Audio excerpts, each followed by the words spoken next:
What would you do if the woman meant to welcome you into her family humiliated you in front of everyone you loved? That was the question I faced on what should have been the happiest day of my life. My name is Clara, and this is the story of how a single glass of wine changed everything. The wedding was perfect, at least it was supposed to be. Ethan and I had spent months planning every detail.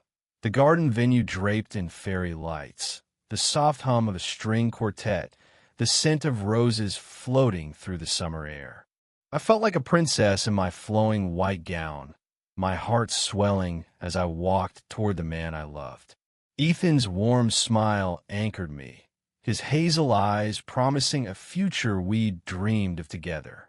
But not everyone shared our joy. Ethan's mother, Margaret, had never liked me. From the moment we met, her cold stares and sharp comments cut deeper than I cared to admit. She thought I wasn't good enough for her golden boy, too ordinary, too unpolished, a small-town girl with no pedigree to match her family's wealth. I tried to win her over with kindness, but her disdain only grew. Ethan assured me she'd come around, but as I stood at the altar, I felt her eyes boring into me, heavy with judgment. The ceremony went off without a hitch, and for a moment, I believed we'd made it through. The reception was a whirl of laughter, clinking glasses, and dancing under the stars. I was floating, lost in Ethan's arms, when Margaret approached. She held a glass of red wine, her lips curled into a smile that didn't reach her eyes. "A toast," she said, her voice loud enough to draw attention. The room quieted, all eyes on us. I smiled, expecting a gesture of goodwill, a step toward peace. Then it happened. With a flick of her wrist, Margaret threw the wine in my face. The liquid hit me like a slap, cold and sharp, dripping down my cheeks and staining my dress. Gasps rippled through the crowd. My heart stopped, my vision blurring as the room spun. Margaret's voice cut through the silence. "You'll never be good enough for my son," she spat, her words venomous.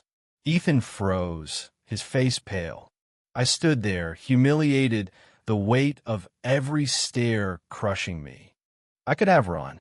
I could have let the tears burning my eyes spill over and fled the room. But something inside me snapped not in anger, but in clarity.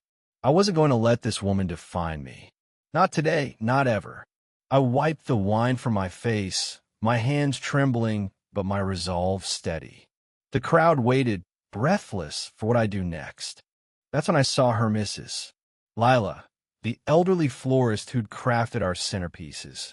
She stood at the edge of the room, her weathered hands clasped, her eyes wide with concern.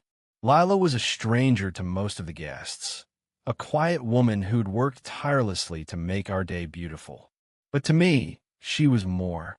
Weeks ago, during a late-night planning session, she'd shared her own story, a young bride ostracized by her in-laws, forced to prove her worth. "You don't fight hate with hate," she'd said. "You fight it with grace."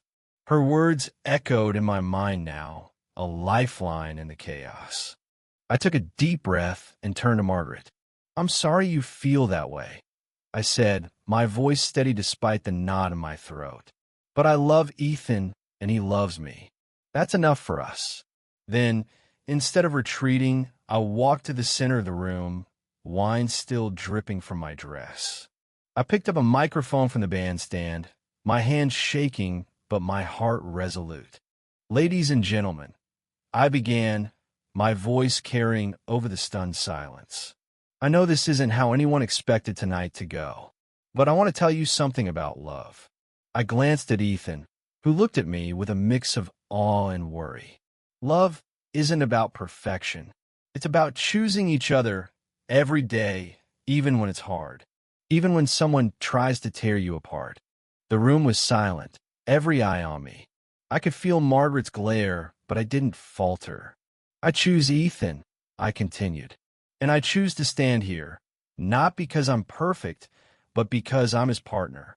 I hope one day we can all be a family, but until then, I'll keep choosing love over hate. I set the microphone down, my heart pounding. The silence stretched for a moment, then broke as Lila began to clap. Slowly, others joined, first Ethan's sister, then his cousins, then friends and strangers alike. The applause grew, a wave of support that drowned out Margaret's venom. Ethan rushed to my side, pulling me into his arms. "I'm so sorry," he whispered, his voice thick with emotion. "And I'm so proud of you." But the story didn't end there. As the applause faded, a new figure emerged from the crowd, Ethan's father, Richard, a man who'd always been overshadowed by his wife's domineering presence. He'd been quiet all evening, but now he stepped forward, his face etched with resolve. "Clara," he said, his voice firm, "you're more than enough. And Margaret, you're wrong." The crowd gasped again, softer this time. Richard turned to me, his eyes kind. "Welcome to the family." Margaret's face crumpled, her confidence shattered. She stormed out, but I didn't feel triumph, only pity. She'd built walls around her heart, and they'd cost her this moment. Richard's words were the twist I hadn't expected, a quiet act of defiance that shifted the night's narrative. He wasn't just Ethan's father.